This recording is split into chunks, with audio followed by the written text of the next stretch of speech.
gosh, look at that right there. That's like a flash flood. It looks like little waves of water. Like actually. Oh my gosh. Oh my gosh, it's like high winds. That's making it colder. You see that flag right there? Oh my gosh. I know you guys can hardly not see, but it's because of the darkness of the night.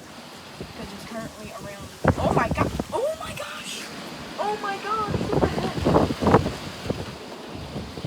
Is it a tornado? Oh my gosh. Look at that.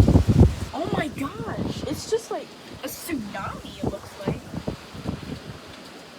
Oh my gosh. Oh, no.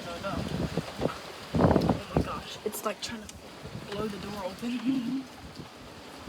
Like, look at that actually. Oh my gosh. Actually, look at that.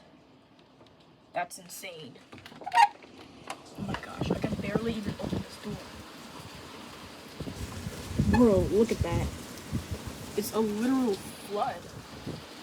I'm not even lying. This is not edited. It's literally 9:30 p.m. Like, look at that. Look at that. Look at that. Look at that. It's currently in Baltimore, Maryland, Brooklyn Park. It is happening in Anne Arundel County. So, if you guys live in somewhere around Maryland, be sure to be safe because there's a thunderstorm and a flood advisory happening right now. So, bye.